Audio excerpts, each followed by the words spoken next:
Hello friends, welcome back. So in the previous step we discussed about the common functionality that we can implement in the API gateway. So now we have already set up the Joule server that will play as a role of the API gateway. So in this step we will implement the logging functionality, okay, in our Joule API gateway server.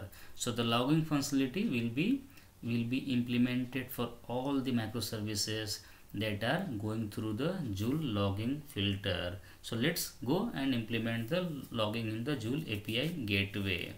So let's go there to the Netflix Joule API gateway server, and here you can create one more class, right? So Control N, go to the class, okay, and here you can create one more package. Let's say logging package I am creating, right? And give the class name as a Netflix Joule logging filter, Netflix Joule logging filter, right? And finish this. So now we have a class, right? So in this class what we need to do, okay, first we want that class should be managed by the Spring. So what we need to do, annotation component, right? We have seen already, right? So this will be now managed by the Spring, and then we will have to extend the class Joule logging filter, right? Extend Joule filter class. This is the abstract class basically. Joule, sorry, extends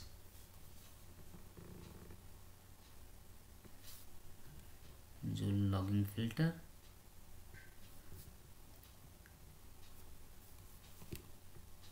Sorry, extends Joule logging Joule filter, right? Joule filter. It's not coming in level Joule filter. Yeah, this one.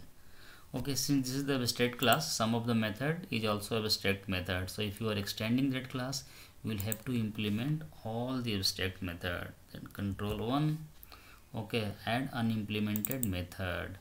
Okay, so these are the basically 4 methods that we'll have to implement, and each and every method has some meaning. Okay, so let's go one by one. So basically, this is the should filter.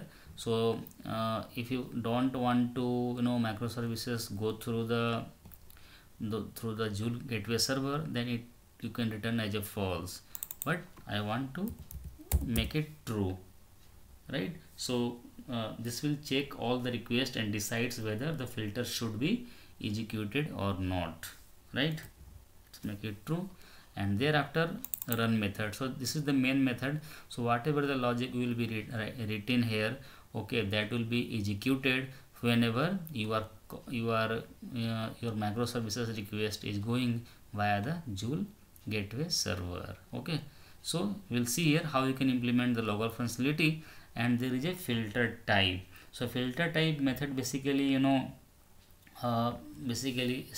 provide the standard filters, like whenever you are sending a request, when your logging filter should get call, either it should go with the pre or post, okay, or if there is an error, then it will show an error, or routing filter. So this kind of thing you can implement here in a filter. So here I want the filter type is pre, right? And the filter order. So filter order is basically you should define in a filter. So it decides the basically order, what will the precedence, okay, and what will the important precedence of the order.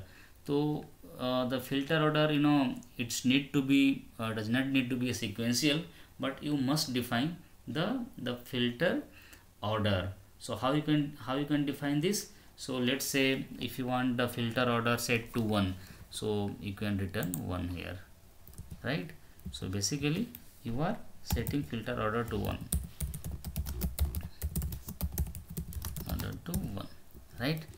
So now this is ready. We have already made the class component, and the only thing is remaining is the null, which object run method, which should run whenever the requests are coming. So since we are already implementing the logger functionality, so for that we have to go through the logger object. Like, so how we can implement the logger object? Private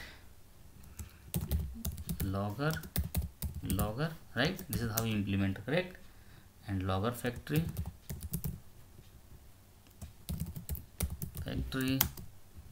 okay, for j1 dot get logger class, and then we will check this dot class, yeah, this one, okay, and this dot get class. That's it. Okay, come here and see control1 and look for the SLF4J, right? Now this thing is ready, correct?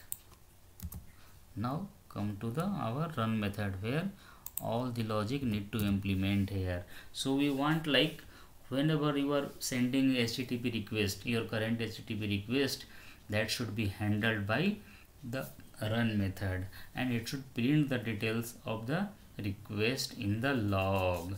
So what is the syntax? Basically the request context, right? You will have to implement, right? Request context, okay, Joule context, that is fine. Dot get current context, right? That is fine. What next? Dot get request, that's it, right? And this you need to store. So how can you store in local variable? Select this, right click this, okay, refactor this, okay, and extract into local variable, right? So give the name request and HTTP server request. The request got accepted, right? Now let's print this into the logger. How you can do this? Logger.info, right? Correct. And thereafter message. So you write request is brackets and request URI is, and thereafter put the request comma request dot get request URI, right?